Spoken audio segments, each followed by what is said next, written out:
Are you ready to think big and act bold? Then you are in the right place. This is Innovative Entrepreneurs, a podcast that will bring you the stories, insights, and tips from some of the most successful and innovative entrepreneurs in the world. I am your host, Erica Bailey, and I am here to help you start, scale, and sustain your own entrepreneurial journey. Let's get started. So, water.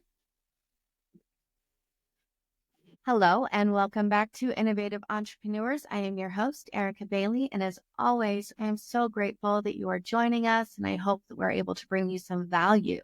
Today, I'm excited to welcome Leslie Christiansen. She is the founder of e-commerce specialty group. Oh, I'm excited for this one. Leslie has over 20 years experience in e-commerce, and after 15 years in the corporate world, she started her own company in 2019 to help suppliers grow their online sales and in the home space. She is a passionate entrepreneur, a proud mother of three. We have something in common there, and deeply committed to doing the right thing in both life and in business.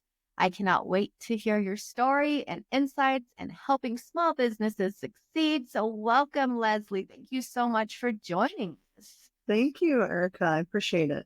I am so excited to hear more. So e-commerce specialty group. Now, I did my own research, but tell us more a little bit about what this is. Essentially we're an agency that helps companies to sell their product online. These are manufacturers, distributors, small business owners, large companies. We kind of run the gamut of support and services that we offer to them.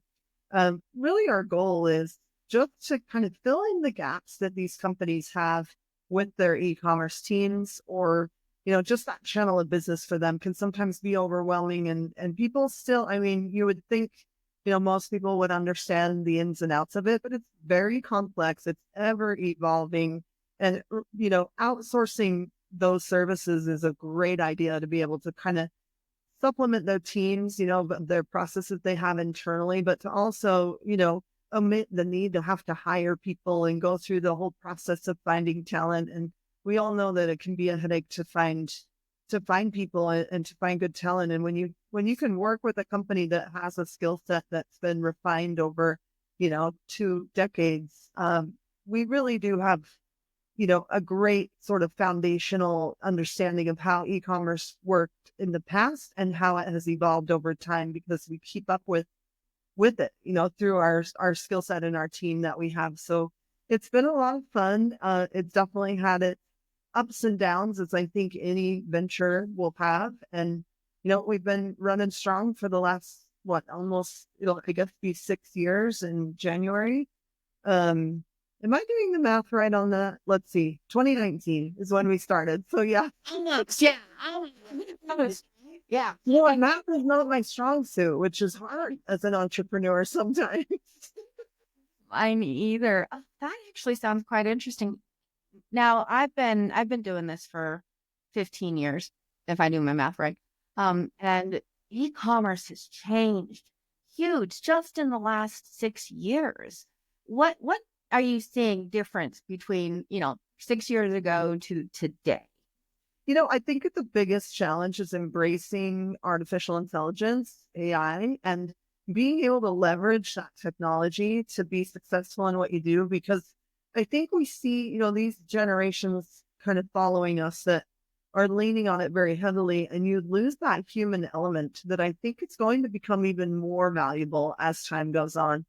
I think you kind of have two camps when it comes to AI, and, one camp is it's going to change the world. I think we can all agree on that, but that's all we need. And then the side that knows that you leverage it, but you also have to honor that there are human beings behind these screens, and AI can't replicate that. I think AI has been one of the biggest innovations of our time. And when I think about just the beginning, of e-commerce and sort of how it began, I think back to, being in, I remember it vividly in my mind. So in 5th grade, I remember my teacher writing on a whiteboard, which was a whiteboard was innovative at that time. Mm-hmm. And writing out a URL and spelling out the HTTP colon slash like the entire thing and walking us through what a website is. You have to be exact with typing it. And I just remember in that moment just being so awestruck by just the concept of being able to go on to a web and connect with people. I mean, that's really how it began, was connecting to people, right? And think about those discs that you got in the mail for AOL and dial up, and then getting on and getting in chat rooms. And that's really where it began. And then search became a big deal, and you could search for sites. And then the commerce side of it, really within I would say the last 10 to 15 years has jumped leaps and bounds. I mean, these companies that are out there are doing big things with their e-commerce, and it continues to evolve and become more complex and important, right? I mean, when you think about just during COVID, it was essential, right? Yeah. And imagine if we had hit something like that back in, the 80s or 90s. Like, Oh, God. yeah. So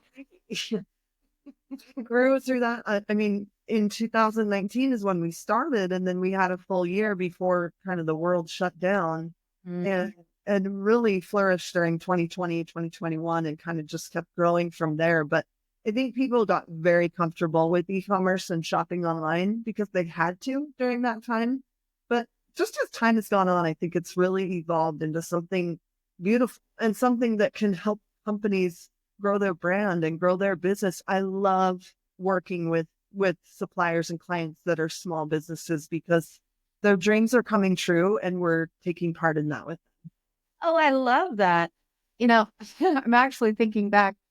I remember chalkboards, right? them. Like, Yeah. and the sound of the chalk, and it's like even now, like even the thought of it, like makes me cringe. People's chalk skills were a little better than others, but I feel like I had so many teachers that just were scratchy, right? And it just, oh, your ears. You just get the of it right now. It's like the worst sound in my head. Yeah, I remember. So I actually met my husband in an AOL chat room. Wow. I know. And I'm thinking back, and now I see people who still have AOL emails, AKA my mother. And I'm like, seriously? Even Hotmail, right? It's like Hotmail has become that sort of antiquated email service. Yoo-hoo? Oh my gosh. Now I'm like thinking all the way back. I'm trying to think of who was the first business that started e-commerce. I'm going to Google. Like, You know what? I don't know. I would venture. I mean, I know Amazon was obviously a pioneer yeah. of it, and continues to be successful. But gosh, yeah, that'd be an interesting search to know. I don't know. Look it up right now, actually. But I was trying to think back of when I bought my first item online because I was not an early adopter. Oh, really? I graduated high school in 1999, so I'm kind of aging myself, but I didn't even have a computer when I was in high school. Like my parents didn't. They didn't adopt it either. And so getting into the online world it's weird to me to think back on my life and how it has been such a big part of my career. It's really been my only job is working online and working in that technology world. I mean, I had a few jobs just as the early teenager, right? We all do. But when I think back about just like my career, it's interesting that I wasn't an early adopter. You would think that I would be. So I'm thinking back, like I started at Barro's Pizza in Arizona and worked at like Austin Market when I was a teenager. And I'm thinking, their POS systems, like that's kind of the beginning of yeah. e-commerce, right? Like it's not online commerce, but it's no longer handwritten orders that go back. And Mm, wow, this is kind of like it's bringing me back. I worked at a company, I'm not even sure if they're still around. I should check, but they were called about.com. And they were before Google. They were before Ask Jeeves or whatever. Like these are, they were a search engine, which I started there through a temp agency, and that's really what got me into it. And ever since then, I've just been interested in it, involved in it. And, I've had a long career at a single company. It's called Beyond Incorporated, which is, I was there when it was overstock.com. Now it's, Okay. yeah, Oh, they're still still overstock. there. Yeah, they relaunched the website, but there's bedbathandbeyond.com that they own as well. So they're really growing their business. And honestly, I attribute most of my success to that time that I had there, because they were so amazing at allowing me to grow and to try new things and not putting me into a box, which is one of the worst things you can do for me, because I am energy central.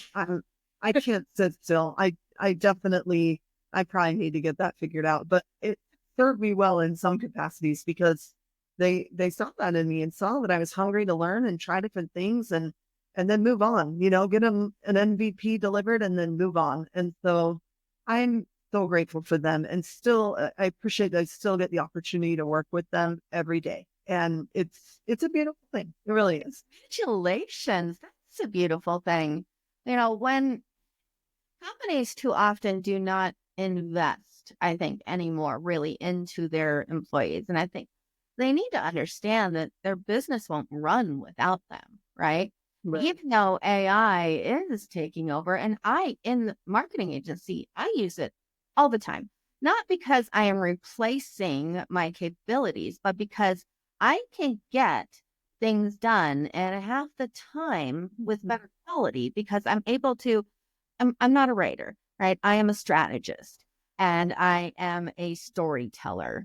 And I recognize, user behavior, right? That's where my degree is my master's degree is in user behavior. And I think AI is really allowing us to, or allowing me at least, to expand, because I can put my basic thoughts in, and then it gives me back something. I'm like, okay, let's expand on this, and gives me back something. And honestly, I mean, it is extremely valuable, but you're right about the people. And I just did a sales training with a gentleman named Ron Koningsberg. He's this huge real estate guy in New York. And he said it's the sales and communication is no longer a priority in lives. Too many people actually have, especially in the younger generations, have phone anxiety, right? Like they can't pick up the phone and call somebody. They'll just text them because it's too anxious to pick up the phone. However, we need that interpersonal connection, or we need, the to know they're the person on the other side. If I need to actually talk to somebody, right? We're replacing that, which I don't think we should be. What are your thoughts on that? I agree. I think that it can enhance it can enhance your work. And it really isn't, it shouldn't be intended to replace. I think innovation, the definition of innovation is to be better, right? To make something new. And it does fill that need. I think that it just makes the human element more valuable, and it can still enhance what we're doing. I think that it's important to learn how to leverage it, how to get comfortable with it, because I mean, it's going to, it's going to continue to evolve, and it's never going to stop. I mean, we've already seen it just leaps and bounds, right? What it's capable of doing. And, it makes me think back to that time where I saw that teacher write on that whiteboard, that URL, and kids now are having that experience, and they're going to be able to say the same thing. They're going to be able to say, I remember when ChatGPT came out or whatever. And, if you're running a company and you're not utilizing it or learning it, it will be to a fault. I Left behind. really believe it. I think that we need to embrace it, Yes. but it needs to be tempered, and it needs to enhance what you do. And then you need to shine a light on the fact that you're a person, and AI is never going to be a person. No. And that's a guarantee, right? So I think that that's important to think about. I think about, Google and I think about how big of a deal Google is and has been and just a pioneer, right? In search. But AI's, I mean, Google is in trouble, honestly. If they can't, Yep. yeah, if they can't figure out another way to add value, what's the need, right? When I search for something on Google, I'm given results and then I have to go and click on those results and look and find what I'm looking for. When you Mhm. use, say, ChatGPT and you search for something, you don't have to go anywhere. It's right there. It takes out that extra step. And Yep. so I think that's where we're going to see AI really thrive is through search. I really do. Yeah. I do it. Yeah. Research is really the biggest You, part why I use it. Is it allows me to do research and then I can actually expand. Now I take this research and I always fact check, right? you Because get wrong a lot of times. yeah, yeah. As it grows and as it expands, I think it's going to get better. But still, we need to double check, right? So when I'll ask, where are you getting this information from? And I'm like typing right now. It's like a person that you're talking Exactly. And then so it gives me links and I'll go and I'll check it and I'll make sure the information is correct. But that way I don't have to sit here in Google and be like, okay, here's another link. Okay, here's another link. Now I it's whole it's page. all of that sifting that you have to do. And I think that that's where it's going to continue to thrive. But I think there's a lot of value that it can add, but I also think that it can be detrimental if not used properly and if depended on for, I think of healthcare or I think of, different industries where we need people, that's never going to change. Like, but I think embracing AI and utilizing it to enhance what you do and learning it, it's so fun to go learn and figure out what it's capable of doing. I mean, for example, I went through and we put in all of our financial, I mean, not our like specific financial information, but all of our bills that we have and any debts that we have. And it gave us it basically was a financial planner for us in 10 minutes, of like getting it refined so that we have a plan um, for our family, right? And to be in a better position, as time goes on and to be more efficient with every dollar that we have.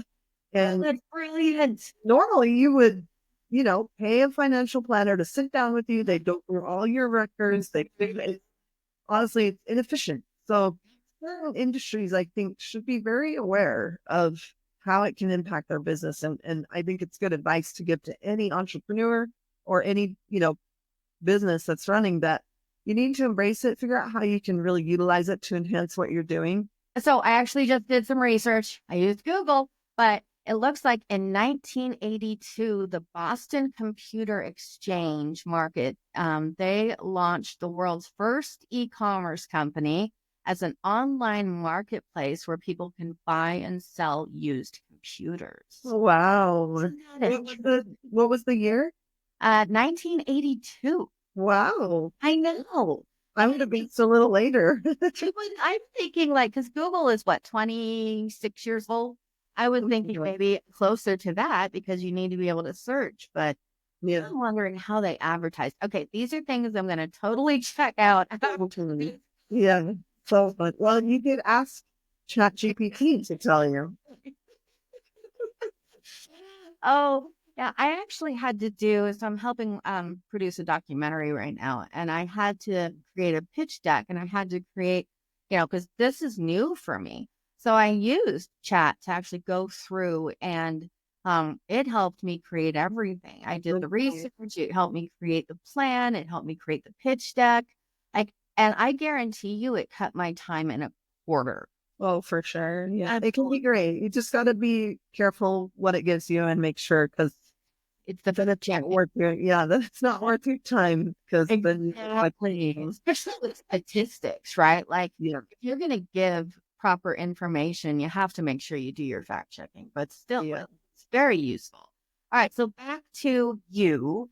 So you said, so you worked in corporate America for 15 years with this type of journey, right? Am I, Yeah, I mean, I worked at Overstock for 15 years. And, I had worked at about.com and I had worked for the Postal Service and I had a few other jobs.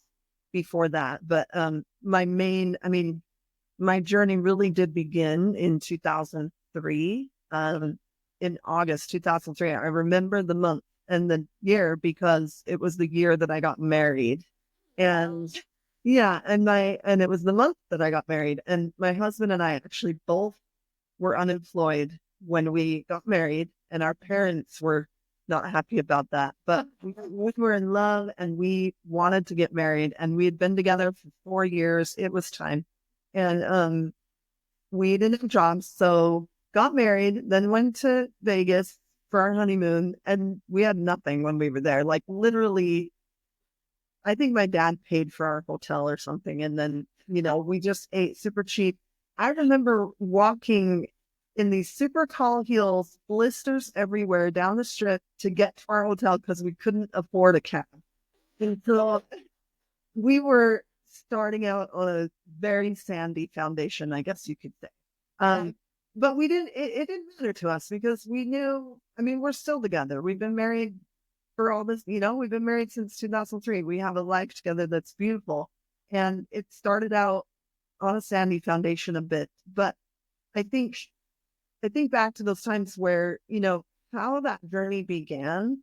That first off was really interesting because my husband had an interview there, and I would ride with him in the car to all of his interviews because I didn't have anything else to do. Right? Like you should stay together all the time when you're first married.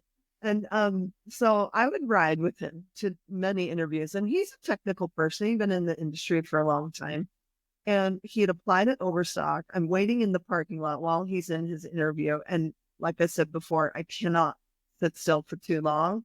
And so I'm moving in my chair as well because it's the same thing. Yeah. When I looked at this podcast opportunity, I saw that it was 45 minutes. I'm like, I can do it. I can stay still. So I was sitting in the car and I just was done waiting, right? So I got out of the car and I went into the building where he was, and I was just walking around the lobby.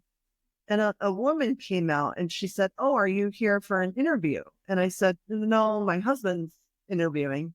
And she said, "Well, do you want to interview?" And I said, sure. I have the job, so sure, I'll interview. I didn't even know what I was interviewing for. I knew it was with Oversight. She'd mentioned who she was. And that's where the journey began. Had I not gotten out of the car, I don't know what I would have done. I didn't have a plan really of what I wanted to do. I wanted to be an elementary school teacher. I still want to do that when I'm older as a service, but like, it just blows my mind to think that small decisions that we make can have such a big impact on our lives. And this really determined the trajectory of a career and now a business. And my kids are inspired by the entrepreneurship. And my son he's 10 years old. He'll be 11 years old this month. And he has a twin sister. And he has this entrepreneur mindset that I love to see grow because I hope it's because he's inspired by me. But either way, he really has that in him. And I'm just so proud of him for stepping in and doing, side business. He's always selling stuff. He's a rock guy. He loves rocks. He goes and finds rocks and sells rocks. And he takes so much money doing it when he does these rock sales. And I'm just like, oh, and this is spectacular. And he asks me about what I'm doing, and I know he's watching. Our kids really are watching. And but anyway, back to the Overstock days. I got the job. My husband got the job. We both started working there. Everybody thought we met there because we were literally married less than 2 weeks. And he was there for about 5 years, so a good amount of time, and kind of grew there and was able to grow his career as well. And I just worked my way through the organization. And over those 15 years, I learned so much about the industry, and just, like I said before, was really provided a lot of opportunity. And I think a big reason that I was provided opportunity is because I would voice my wants and needs, and I wasn't afraid to ask for more. Every single promotion, with the exception of one promotion, I received because I asked for it. I said, I want to do more. I want to work on this team. I want to try this. And they were so willing to invest in me, which is, I really appreciate. And it's taught me as a business owner to do the same for my team and to give them opportunity to grow and not just corner them into a box because it's convenient for me, right? I pick up a lot of slack for my employees sometimes because they're working on growing and learning new things. And I think that's great. I think that's our job as an owner and as managers. And it's not to make yourself look better. It's to help your team flourish and do better than you so that they can eventually grow and make big changes in the world too, because I was given that opportunity. So it's really important to me to give that opportunity to people I work with. And I think that is ultimately our goal, especially as parents, right? We want to give our children the opportunity to grow and be better than us, have, options that exceed what we had. And it's the same thing with staff, Yeah, with for team sure. members, because again, they are the reason we are here, right? Yeah. Is their success, is their knowledge, is their willing and their drive. And if we help them enhance and flourish and grow, obviously, I mean, look at you now, right? So Overstock, they allowed you to grow and kind of just be, what's the word I'm looking for here? My ADD mind is going all over the place. Um, allowed you just to expand your mind. And now it's brought you to this place and you have so much, it's very clear. You have so much appreciation and respect for that. It's allowing you to give back, right? Am I getting? Yeah, the day that I was let go from Overstock, I didn't quit. I was booted out that door. And the I was booted out with 200 other people. So it didn't hurt as much, right? Because I knew it was a financial decision that they had to make. And Mhm. I left on such good terms. But I mean, it's another example of you can take, I was forced into that scenario. I didn't Mhm. have a choice, right? And had I had the choice, I would have wanted to stay, of course, because I really enjoyed it there and I felt like I was nearing, a really big thing while I was there. But I took that as an opportunity. I took that as, what, I've gained this skill set. They've been so good to me to gain it and to be there for me and to support me through a lot of challenging times in my life. And now I'm going to take that and I'm going to share that. And I'm going to start my own and still support them as a company, which was important to me too, is that like I didn't want to just walk away and then and leave that skill set and like I didn't want to bash them. I didn't want to feel like any kind of negative thought with the experience. And I can't tell you, I mean, I was invited to groups to chat with people about how terrible they are and I can't believe that they did this and yada yada. And I didn't join any of that. I didn't shed a tear. I immediately, I mean, 2 weeks later, I was in Las Vegas at a market. I was promoting my business 2 weeks later because I already knew I wanted to someday. I think I just needed that little boost and I appreciated it. And so it was a shock just because after being somewhere for so long, you kind of get comfortable. But I had seen so many people come and go. I knew my time would be up someday. But honestly, I just had to appreciate that there's a divine happening going on all the time in our lives. And we have to embrace what we're given. And especially when you can't change it, embrace it. Right. And so it was it, they still are so good to me. I mean, honestly, it's just been the best layoff, I guess you could ever have. Um, I'll go back real quick and then we'll get on to the next question. Number one, the first time I went to Vegas, I learned wear your heels inside and carry flip flops in your purse. Perfect. Yeah, they can sell shoes now in Vegas. You can buy shoes at a vending machine. Oh yeah, I Yeah. know. We see those. But So that funny. I should have thought of that. Yeah, I even carry flip flops in my backpack, like with my computer and everything, because Yeah. go and I'll meet with clients, right? And then Very good idea.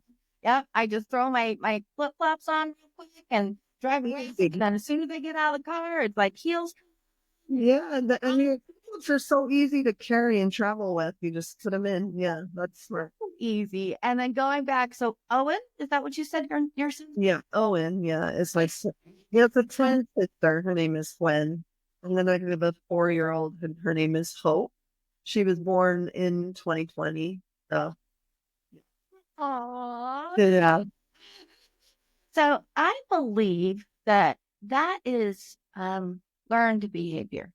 So I think that he's definitely inspired by you because being an entrepreneur isn't genetic, it Right. is learned. And so congratulations. I mean, Oh, I think wonderful that your son and that your children are being influenced by your decisions. Like, congratulations. Good job, mom.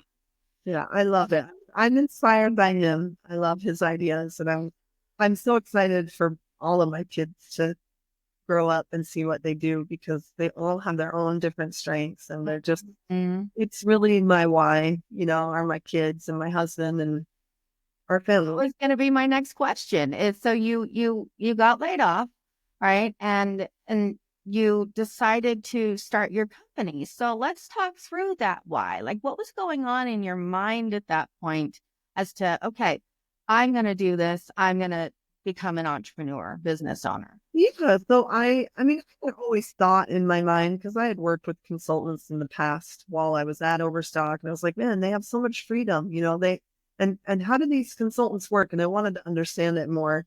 I didn't really take the time to understand it while I was there, so I was just focused on my role and fulfilling duties while I was there. But I knew I always wanted to do something. I always have had side hustles that I've done ever since I can remember. And, I used to sell all of my art. I had Etsy shops where I would sell cookies and chocolate dipped desserts and all. I mean, I did random stuff on the side, a lot of it out of necessity because, financially it was tough for us in the beginning. But but I've always had that itch, right?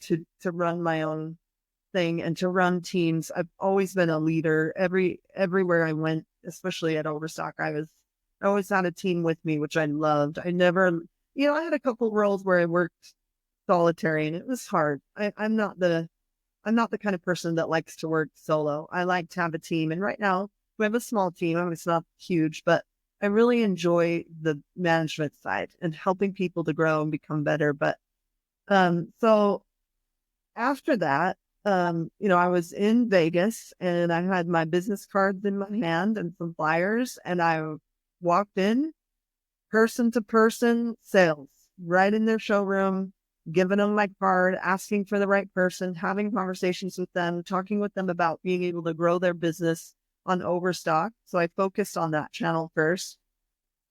And it was just feet on the ground kind of job of like, talk to as many people as I can. And it, the funny thing is I was there on their dime. That flight was paid for by Overstock because I was already planning to go to that show. And I got laid off before the show. And so I asked them, I said, in my exit interview, I said, I'm planning to start my own business. It will be in the field of helping to grow your sales and to help companies grow their business on your channel. And I was super transparent with everything because I felt like that it just goes back to just doing the right thing, just do the right thing. No drama. There's no sneakiness that needs to go on. Just do the right thing and they will welcome it. And I told them that was my plan and they said, go. They said, you already have the flag. We're fine with it. Go. And then immediately what I did was I reached out to the CEO of the company and asked him for a written referral that I could print on my business cards. So I had that printed on the back of my business cards, a snippet of what he said about me. And I think that went a long way. I think people really saw that, she's still a valued member of that team, although she doesn't work there directly and can add value to our business. And so I started out that way. It was hard in the beginning because I was alone. It was just me and my husband didn't work from home at the time. And so he was gone. I remember, this will be funny to you. So it went so far as I told my husband, I said, I'm getting down being home. I just don't like being here alone. And there's only so many times I can get up and throw a load of laundry in or make a sandwich or something like get to break up the day. Because I couldn't and I wanted to talk to someone. So I first started out turning on Bob Ross the painter, on my TV so that I could hear him in the background. And I felt like he was my buddy for a while. And then, and then I told my husband about it. And I'm like, I just need to get out. I need to go sit in Starbucks or go somewhere. And he turned on YouTube. On YouTube, there's a bunch of things, but you can put on office white noise basically. And it's basically office sounds of like printers and people talking and like, it like tries to mimic if you were sitting in an office. And so I'm like, and like I would turn that on like way in the background so that it wasn't so obvious, that it sounded more natural. But that was a way that I kind of filled in that loneliness, which is sounds ridiculous, but such a funny way. And so I knew a big priority for me was to get with people and to build a team and to talk with suppliers and go to shows and get out there more. But I needed to prove the concept first. And so the first year was pretty challenging because I felt solitary. I went from office every day, people all around, big teams, to just me. And that was hard. That was really hard. So, So, you were saying do the right thing. Now, this is your agency motto, right? it is. Yeah. So, how's this value like shaped your whole approach to business and relationships with your Yeah. Really, the biggest thing is if you do the right thing, you get rid of gray area. Like life is pretty straightforward. There really isn't a lot of gray area. I think that we create a lot of our gray area. I think that we get in our own way all the time.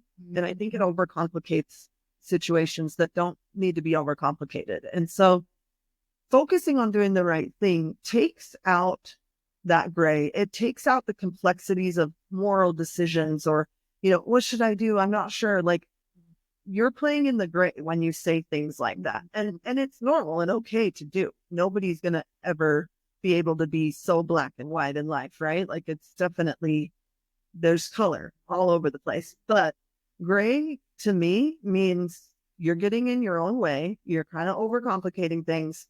Take a step back and reassess whatever the situation might be that you're dealing with and focus on being able to solve it. And usually when you do the right thing, you don't run into situations where you have to solve. It just, life can flow much better when you do the right thing, even down to, I live by this principle, even down to very simple things. If I'm walking down the road and I see a piece of trash, I pick it up. It's just the right thing to do. We don't live in a world with trash around us. So take part in being just doing the right thing, small. It just happens. I don't even think about it anymore. I do have kind of a cutoff where I don't pick up certain things. I'm a diaper or a tissue. Probably in Vegas, right? Exactly. But that's just a small example of do the right thing on your journey throughout your day, and you'll feel better and you'll have more capacity to solve problems because you're not muddying up the waters and getting things just aren't overcomplicated for you. Because when you do the right thing, usually the right things will begin to happen for you. I'm a huge believer in the law of attraction. And I think that's awesome, baby. Yeah. You really can. Yeah. You can manifest success in your life, but if you just do the right thing, a lot of that will just flow to you naturally because if we all were that way, man, could you imagine how the world would be if we all kind of got out of our way and just did the right thing? And I'm not saying I'm perfect. I am imperfect, I would say, when it comes to having patience with people. Sometimes I'm not the most patient person because I'm go, just get it done. Why are you, like there's hurdles that I have and I will probably have my whole life that I have to work through. But in general, I try to keep that in my mind that, okay, I'm just going to do the right thing. What's the right thing in this moment? And in business, it's huge because you don't overcomplicate your processes. You do the right thing for your clients or for whatever service you're offering or whatever your business might be. If you have a motto that's similar to doing the right thing, it can really help you to be successful in business. I've had many, many, many suppliers come to me as a result of referrals because people they see that. They know you're going to do the right thing. And it's not always the easy thing. And it can take more time and it's hard. But in general, doing that gets rid of all that noise and can free you up so much more. And I really think it's a good thing to live by just in general and in business as well. I absolutely love that. I'm gonna put that on my whiteboard. Like, Whiteboard. oh, because you got to use those every once in a while still. Yeah, Oh, I absolutely love that. I think you're 100% right. See, like I believe like 90% of our clients have come through referrals. that's amazing. That shows that you're doing the right thing. It- It shows that you have a valuable service and And I keep going, you know? I care Yeah. about people, right? And it's, little things like helping nonprofits when they can't afford to put up a website. It all comes back, like you said, right? Yep. You put kindness and love out into the universe and you get it back, right? But you put it out Absolutely. there without expectations. Mhm. Right? You put it out there without the expectations and the universe just responds, right? I think, most of the time when people come to me with concerns or they feel like they're dealing with a moral question or a dilemma that they're working through, just sit back, take a breath, step back, and what is right? Think about just what is right. And then the rest will fall into place. And just having the faith that you're doing the right thing and the right things will happen and not 100%, right? Like I've had a lot of trials in my life, and I know that I would be a different person if I didn't have that mindset because you can then handle things that come at you a little bit better. And it's what you can control. It's just like getting laid off. I knew I couldn't control it. I wasn't going to be able to say or do anything to keep my job. But what I could do is make that experience as good as it could be. And I did that by being positive, by being grateful for what they gave me, and by asking and really telling them what I was planning to do and being very transparent. So there's no sneakiness, there's no games going on. And I think that'll go a long way. And it has actually in our business. They have come to us for work that they have needed done. A multi-billion-dollar company has come to us for projects and things that they need. That tells me that, okay, doing the right thing. This is working. And we keep going, right? So Oh, that's phenomenal, Leslie. Okay, so let's get back. I've enjoyed this so much. Let's get back into your business. So your company helps suppliers optimize their online sales in the home space. So help me understand what that means. Are you so talking we about like yeah, stuff for my house or yeah, so any, furniture, home decor, think of, inside the four walls and then your outside, your yard and stuff like that. We're branching out into other categories just because, like I said, ecom, it keeps innovating and we have to keep up. And we're not just going to corner ourselves into this one market, although it is what we're focused on because it's what we're best at. But we're going to branch out into some other lines of business, which is really exciting. But essentially, what we do is we can help companies that have a product. They want to sell it online, but they don't know how. Or maybe they do and they have a team of people that understand it and do it, but they just need support in one area of their company. Maybe they don't have great copywriters. Maybe they don't know how to market their product. Maybe they don't have the relationships that they need with these companies to sign up an account. There's so many ways of value that we can add to these companies, and it's tailored specifically to them. And we work really hard to build their sales. We work on a commission, 100%. No, I wish it was 100% commission. I mean, we don't take retainers. We don't take like we are in it with them. If they succeed, then we succeed. And so it really goes back to just we're an extension of their team. And that's how we look at ourselves. And we're very involved with them. I did a road show a couple of years ago and I traveled to every single client that I could and was gone for, a few weeks and went and visited them in person, shook their hands, saw their warehouses, met their team members. We see them at the markets, which is nice, but it's really that human interaction is really important.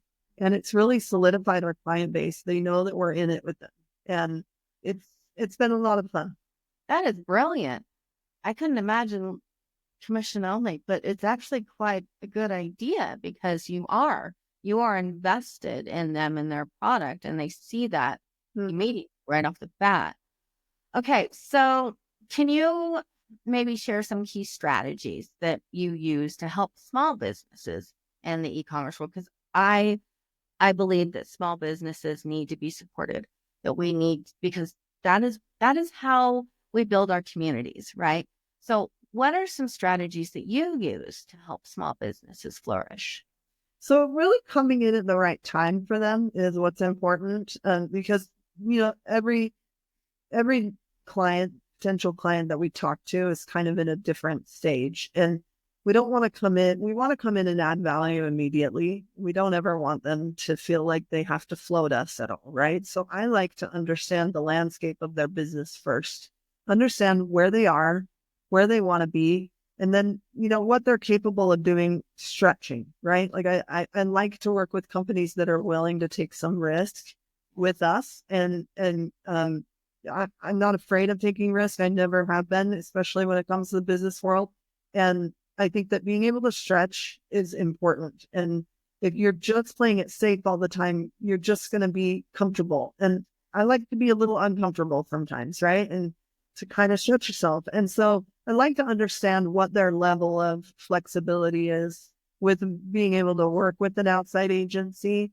That can be a hurdle sometimes because, companies want to bring it in internally and they feel like they can do it better. Why would they outsource it? Oh no, outsourcing makes it seem like you have a weakness, right? Like that you have this need that you can't fill yourself. And I think overcoming that hurdle with companies to help them understand that outsourcing is efficient and it doesn't mean that you're not capable. It just means that you're going a different route that's more efficient for your bottom line. And so really understanding what their needs are is the first step in deciding if it makes sense to have a partnership. And we call them partners for a reason because we are partners with them. I don't like using the word client, although I do often have to just because it makes sense to people, and supplier, right? Like it kind of resonates with the everyday person, but these are our partners and we're in it together, and really defining what their needs are first and not trying to come in and do what they're already doing well. That's not our job. Our job is to come in, identify what their needs are, where they want to see themselves, how they're willing to stretch, and how we can take part in that with their teams and really add value day one. And then to continue to show them the value that we're adding so that they don't have to worry, that they've hired somebody and they're just taking their money, right? How many times we come into a new partner and they say, oh, well, we're already working with someone. And we ask them, well, how's it going? And they say, well, I don't really know, honestly. We don't hear from them. And I'm like, okay, red flag. You're going to hear from us, right? Like we're going to be involved with you and not just come in and take a commission and let it ride. Because if I didn't do the right thing, if I didn't have that motto, I could be very, very successful in this business, more successful than I am, but it would be wrong. I could easily figure out ways to take people's money. That's not a problem, but I wouldn't feel good about it. I want to feel good about what we're doing and the value that we're adding and that they feel good about it too.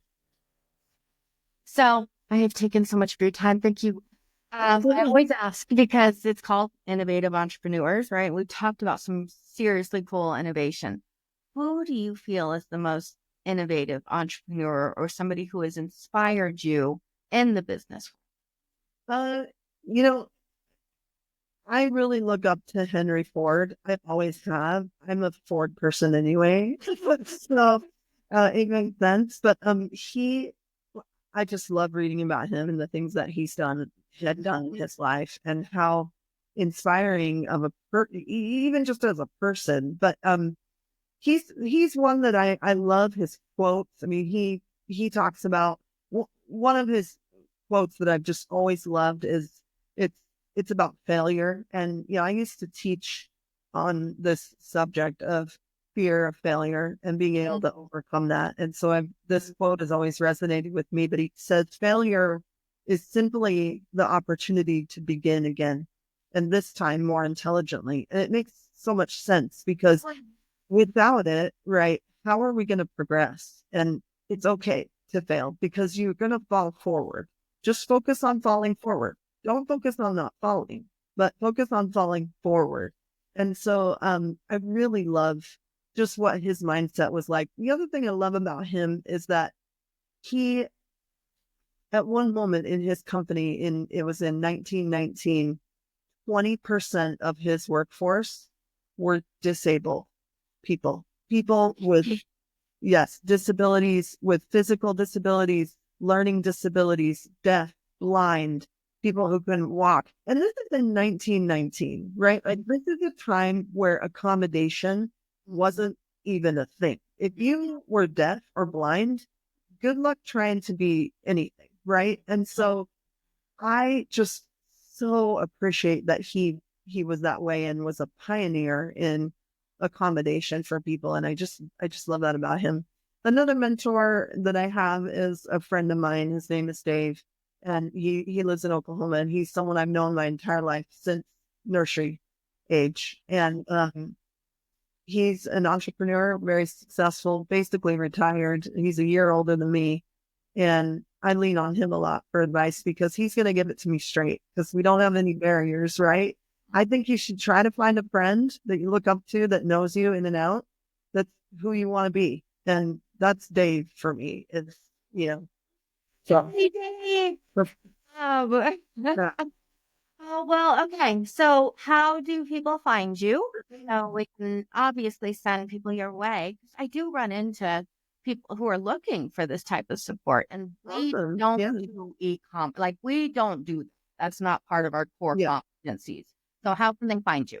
So if you're interested in selling product online, you have a product, you're able to deliver it right to the end consumer. Those are kind of the basic requirements because it's out of our core competency to house inventory and to shoot photos and, that kind of stuff. That's not what we do. What we do is we help you to elevate your e-com business, to help you get started on some of the bigger channels. Think like Overstock, Bed Bath and Beyond, Wayfair. We don't work with the Amazon, but House. There's different retailers out there that can sell your product for you. We can help you to optimize your product to make sure it's ready for e-com and to help you manage your marketing. There's all kinds of services that we can offer, and you can find the list of services on it's ecomstrong.com. So ECOM and then the word strong, and that is meaningful, right? We're there to try to help you be stronger in your e-commerce business. And so you can go on there. There's a form you can fill out on there. You can email me my email is Leslie, Leflie at ecomstrong.com. Oh my gosh, I love that you opened that up. Well, Leslie, thank you so much. I have absolutely enjoyed this. And look, we've still almost an hour. After this, I'm gonna take a run around the block. Wiggle. Yeah. Okay, well, thank you again. And I look forward to continuing this conversation and seeing you in Connect Utah.